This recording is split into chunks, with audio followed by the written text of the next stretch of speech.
Welcome back, troglodytes, to the Trogly's ukulele show. Yep, our good friends at Glarry Music honored my initial request and sent me the 4 fruit-themed ukuleles.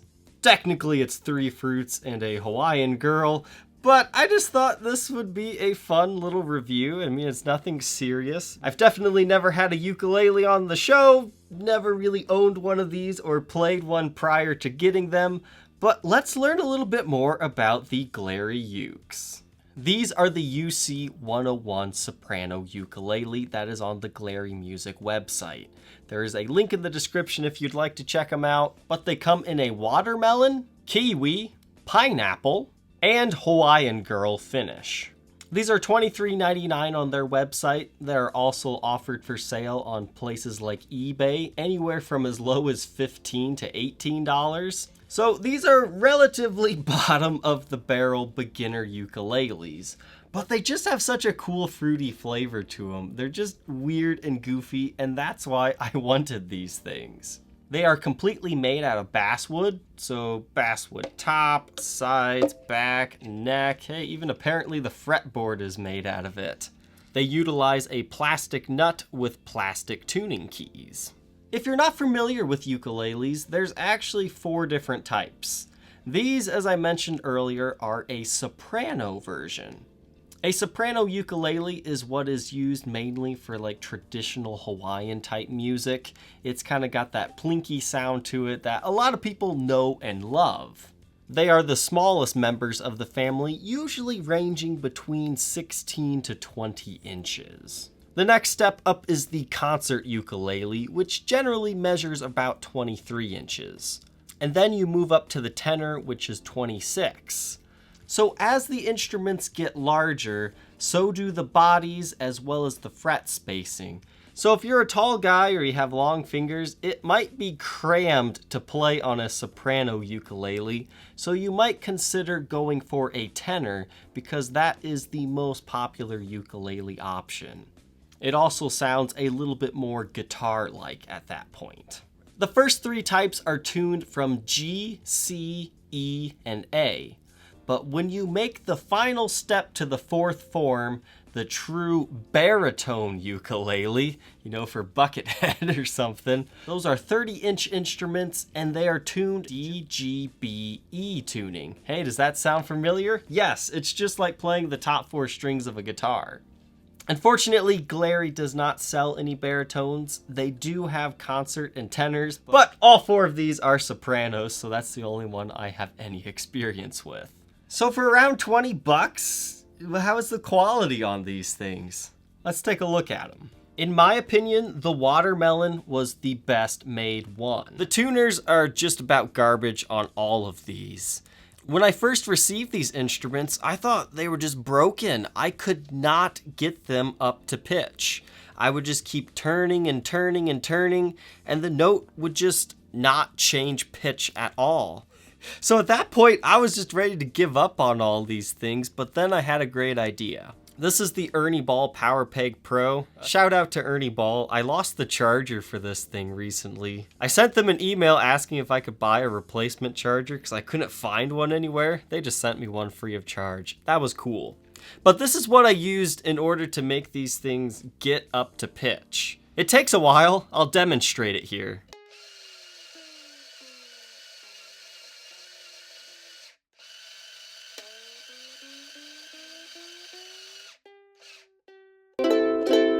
Now, can you imagine doing all those turns by hand? I heavily suggest having a powered winder or at least a manual winder to help make that process a lot easier because they all come detuned. My best advice for keeping these things in tune, don't expect to play them for the first week. When you get them, tune them to pitch and then retune them every day just to let the instrument get used to all the string tension.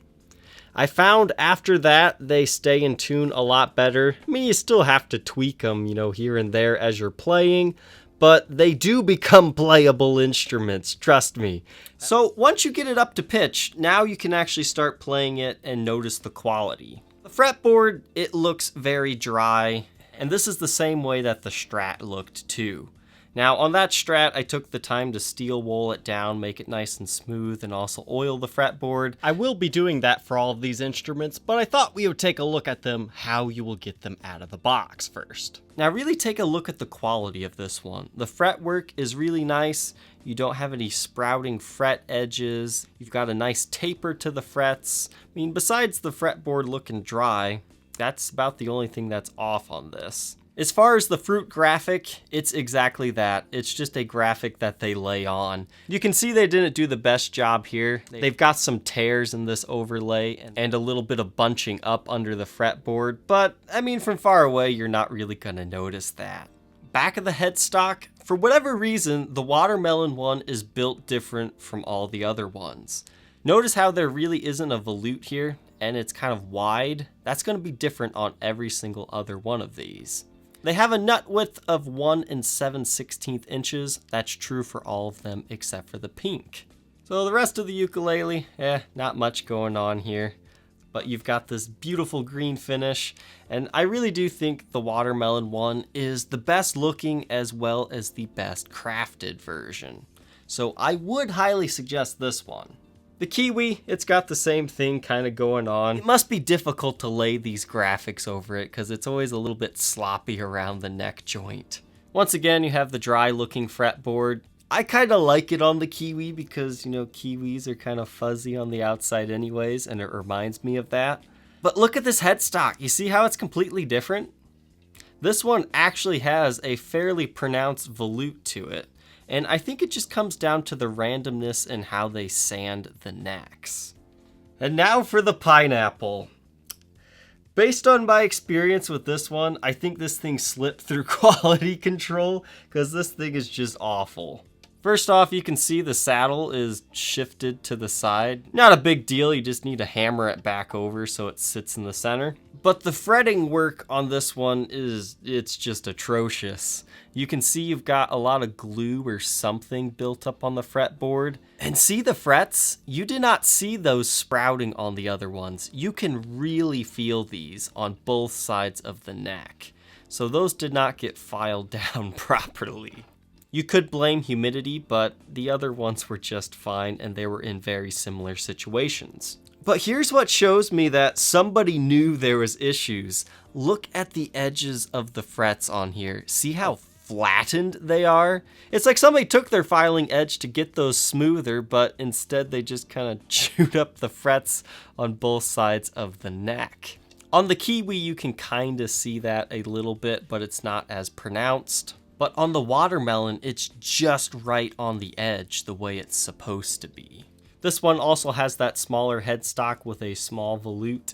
However, the one good thing that this one had going for it is they got that graphic on here a lot neater than on the other three. So it gets a win there, and hey, it's supposed to be a prickly pineapple. Maybe that's just a funny joke that some guy's making over in China when he's doing these. The final one is the Hawaiian girl. This one, it's not the same as the other ones. This one actually measures a ½ inch shorter. Those ones I measured 22 inches. This one I got 21.5. Obviously, you have a curved body like a normal ukulele style. The bridge for this one is screwed into the body.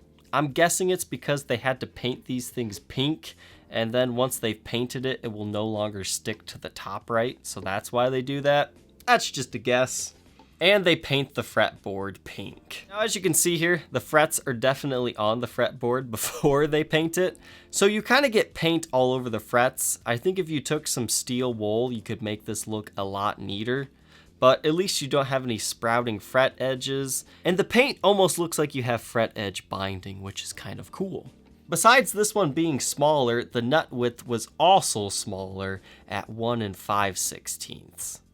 Again, you can see the small body. There's no volute on this one.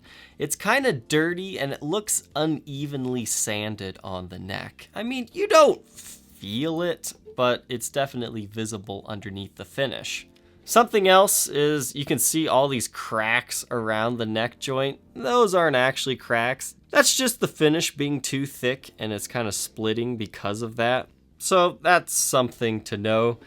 They did a good job at putting the graphic on this one. And I think this is a fairly visually appealing graphic. You've got some flowers, a kind of a Japanese-looking Hawaiian girl playing left-handed, and a tiki man.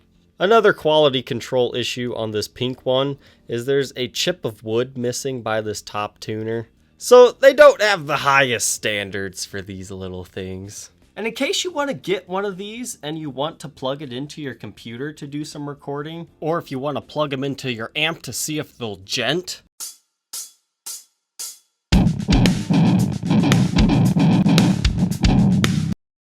I ordered this on eBay. It was $5 shipped from China. Essentially what you do is you tape this little pickup to the top of your instrument, and then you plug it in from there. That's how I did most of the recording for my song. I'll put a link in the description to this one as well. Then it was time to put the final touches on these instruments. Do a nice light steel wool cleaning of the fretboards as well as oil them, just to see will they actually look more presentable if you invest a little bit of time in them. I'm pleased to say that yes, these instruments look 1,000 times better once you do this, because it takes them from looking like cheap bottom of the barrel stuff to more of a finished product.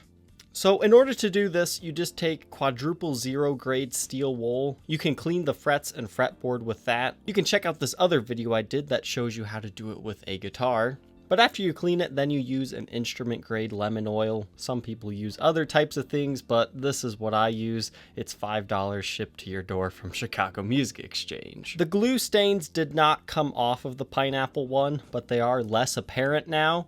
And I am pleased that on the pink fretboard, you are able just to scrape that paint off with very little effort from the frets. So in the end, it's definitely worth it investing a little bit of work into these. Now that we've learned a little bit more about these ukuleles, let's go ahead and hear a brief sound sample of each.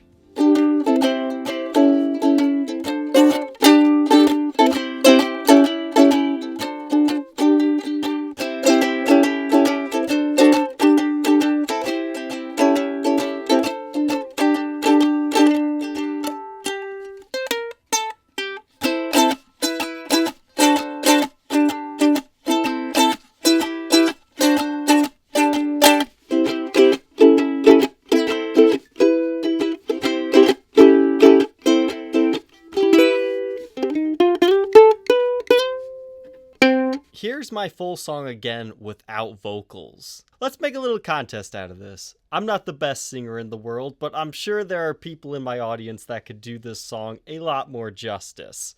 I'm going to put the lyrics in the description, as well as how you can download this video so you can sing your own cover of my song. The top 3 entries will get their own choice of a Rock or Not episode, and the grand prize winner will get one of these ukuleles.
overall, they're just fun little items. The quality of these instruments seems to be hit or miss, but after toying with these for the past few weeks, they are a decent learning option. If you're really serious about learning ukulele, I might suggest going for one of their higher end options. And by higher end, it's spending $10 more. But then apparently you get a real rosewood fretboard and some other nice upgrades like a zebra wood top. So overall, these things, they're just meant for fun. They're delicious, they're inexpensive, they're cool looking, which makes them a great gift idea or a learning tool. And hey, even if you don't end up liking it or you quit ukulele, it's a really cool wall decoration or just something to have around or to give to your kids to inspire them to learn. They've got a distinct Hawaiian sound to them, and hey, they're not ginger root. Alright, troglodytes, I hope you enjoyed this up-close look of the Glarry Ukuleles, and I'm really looking forward to all your guys' entries. So thank you, troglodytes, for watching. Don't forget to like, comment, and subscribe, and we will see you tomorrow on the next episode. Take care.